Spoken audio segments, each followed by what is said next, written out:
बनारस, भोलेनाथ की नगरी। तो दोस्तों आज हम चलते हैं भोलेनाथ की नगरी के लिए। आज हम आगरा से अपना सफ़र का शुरुआत करेंगे और सफ़र की शुरुआत हमारी होगी टूंडला जंक्शन से, जहाँ से हमने अपनी टिकट की बुकिंग कराई है। और हमारी जो ट्रेन है वो रात को 9 बजे से है और हम सुबह 6 बजे का टाइमिंग है पहुँचाने का। देखते हैं वो पहुँचाती है कि नहीं पहुँचाती। टूंडला से जो हमारी ट्रेन थी वो थी लिच्छवी एक्सप्रेस। काफ़ी अच्छी ट्रेन है, टाइम से भी पहुंचा दिया हमको इसने सुबह 6 बजे। और दोनों एक ही सीट पर सोकर आना पड़ा क्योंकि एक की टिकट कंफर्म नहीं हुई थी। तो हम सुबह, मान के चलिए सुबह एग्जैक्ट 6 बजे हम बनारस पहुंच चुके थे। स्टेशन काफ़ी भव्य और काफ़ी सुंदर था, मतलब देखने लायक था स्टेशन। वहाँ से हमने ऑटो किया। ऑटो करने के बाद हम चल पड़े होटल की तलाश में। और ये मान लीजिए भाई साहब, होटल के लिए हम जहाँ जहाँ भटके हैं आज तक ज़िंदगी में कभी कहीं नहीं ठीक है भटके दोस्तों, होंगे। इतना घूमने के बाद और महादीप भाई की कृपा से एट लास्ट हमें रूम मिल गया है। रूम ले लिया है। अब हम इसके बाद मैं जाऊँगा गंगा नहाने। हम दोनों हैं गंगा नहाने। अभी अंदर घुस गया, निकल गया। और कितनी देर में आएगा बाहर? ये मोबाइल लेके गया पिछले आधे घंटे से अंदर से। पता नहीं क्या ही करना होगा। बड़ा ठीक सा रूम खुला है, थोड़ा देर पूरा निकल पाता हूँ। बहुत शानदार रूम, बहुत सारा।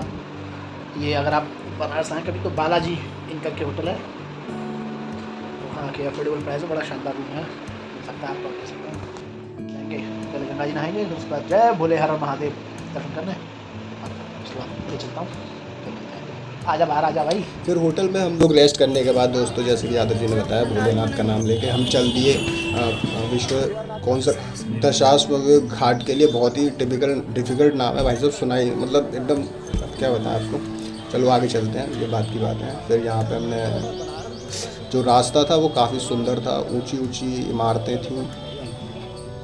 और जहाँ पे आपको स्ट्रीट फूड बहुत अच्छा मिल जाएगा, स्पेशली डोसा। ऐसा लगता है जैसे साउथ इंडिया में आ गए। और यहाँ से हमने अपने लिए कुर्ते ख़रीदे दो, सफ़ेद कलर के, काफ़ी अच्छे थे, लाइट वेटेड थे। 200 रुपये के पड़े दोनों को। फिर यहाँ पे हम लोग नज़ारे लेते हुए दशाश्वमेध घाट की ओर चल दिए। जैसे ही हम दशाश्वमेध घाट पे पहुँचे, वो नज़ारा देखने लायक था। मतलब मानो जैसे, मतलब बहुत घाट देखी हम लोगों ने, पर ऐसी घाट कभी नहीं देखी होगी। यहाँ पर आकर हमको लगा कि बिल्कुल नहाना चाहिए गंगा जी में।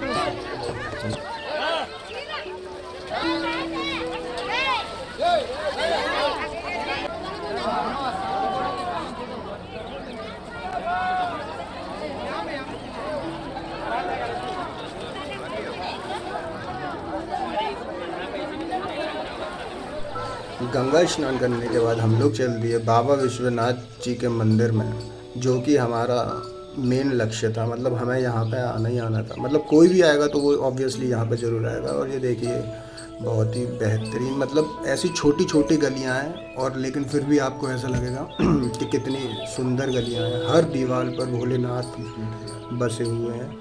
और आपको एक चीज़ और बता दूँ, यहाँ पे जैसे मतलब हर घर में दुकान है और हर दुकान में प्रसाद है। और वो प्रसाद आपको यहाँ पे 100 रुपये से लेके 200-300 तक पे भी मिल सकता है। और लॉकर की सुविधा फ्री उपलब्ध होती है यहाँ पे। आप अपने शूज़ और बैग, इलेक्ट्रॉनिक आइटम सारे यहीं पे रख के जाएँ, क्योंकि अंदर ये सारी चीज़ें अलाउड नहीं है। तो इसलिए अब सारी चीज़ें रखने के बाद, प्रसाद लेने के बाद हम लोग लग गए लाइन में। और ये गेट नंबर 2 है काशी विश्वनाथ मंदिर का। यहाँ पे काफ़ी लंबी लाइन थी, लेकिन लोग बता रहे थे कि ये तो बहुत छोटी लाइन है। आप गेट नंबर 1, 2 या किसी और गेट से जाएंगे तो वहाँ बहुत लंबी लाइन मिलेगी। मैं भी आपको सजेस्ट करूँगा कि आप गेट नंबर 2 से ही जाएँ। तो यहाँ पर हम मंदिर के दर्शन करने के बाद हम खिचड़ी बाबा मंदिर के पास पहुँचे, नाश्ता किया, खाना खाया।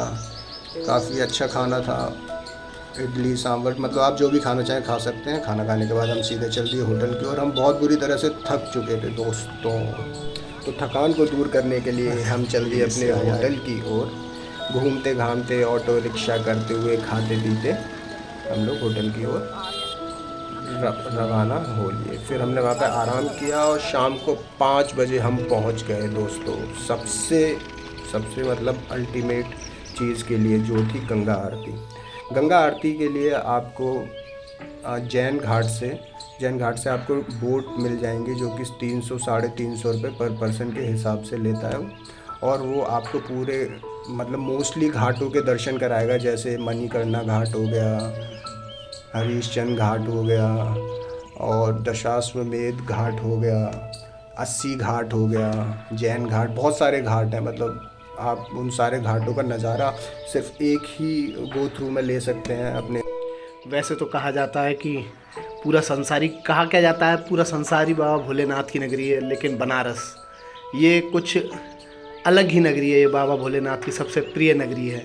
कहा जाता है कि बाबा भोलेनाथ ने से अपने त्रिशूल पे धारण किया हुआ है। पूरा संसार ख़त्म हो सकता है, लेकिन ये नगरी कभी ख़त्म नहीं हो सकती है।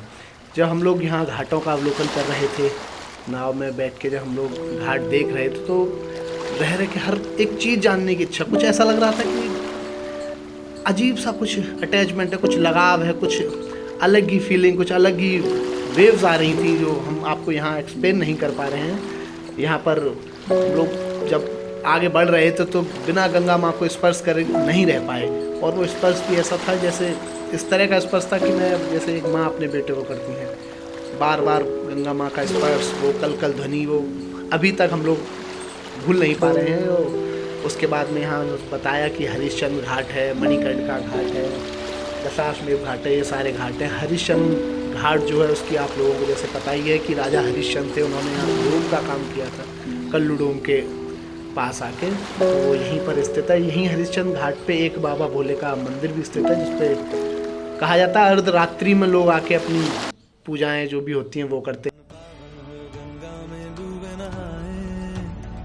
मन रावण जो लहरों में तूने बहाए, जो चला गया वो लौट के फिर ना आए, तेरा कर्म ही है जो संग तेरे ही जाए। मन पावन हो गंगा में डूबे नहाए, मन रावण जो लहरों में तूने बहाए। हर हर गंगे, हर हर गंगे, हर हर गंगे, गंगे, हर हर गंगे, हर हर। हरिश्चंद्र घाट से आगे जब हम चलते हैं तो मणिकर्णिका घाट पड़ता है। मणिकर्णिका घाट के लिए कहा जाता है कि यहाँ मसान होली, जो कि बहुत प्रसिद्ध होली है, वो खेली जाती है। यहाँ रंग भरी एकादशी के अगले दिन ये होली होती है, इसको मसान होली कहते हैं। काशी में होली का भी अपना एक अलग महत्व है। ऐसी मान्यताएं हैं कि रंग भरी एकादशी के दिन बाबा विश्वनाथ अपनी नगरी के भक्तों व देवताओं संग अबीर गुलाल संग होली खेलते हैं, और इसके अगले दिन यानी कि होली के दूसरे दिन मणिकर्णिका घाट पर बाबा अपने गणों के साथ चिता भस्म की होली खेलते हैं, जिसे मसान होली कहते हैं। ये पुराणों से चली आ रही मान्यता है कि बाबा को तो सभी प्रिय थे, भूत पिशाच नर गंधर्व। तो जब बाबा माता को लेके आए थे बनारस में, तो नगरवासियों ने उनका स्वागत होली को फूल मालाओं से गुलाल से किया था। पर बाबा के जो गंधर्व थे, जो प्रेत थे, मसान थे, वो लोग नहीं खेल पाए, तो उनके लिए बाबा खुद मणिकर्णिका घाट पर आए और भस्म की होली खेली। वहाँ जलती चिताओं से भस्म उठा के होली खेली जाती है। बहुत सारी अलग अलग कहानियाँ हैं। सारे घाटों का अवलोकन करते हुए फिर हम लोग पहुँचे गंगा आरती के लिए। विश्व प्रसिद्ध गंगा आरती, मनमोहक दृश्य, मन मुग्ध करने वाली घंटे घड़ियालों की आवाज़ें, मनोहर छटा। वहाँ जाके ऐसा लगता है कुछ समय के लिए पल ठहर गए हैं, सुध बुध खो के सिर्फ माँ गंगा की आरती ही कानों में गूंजती है।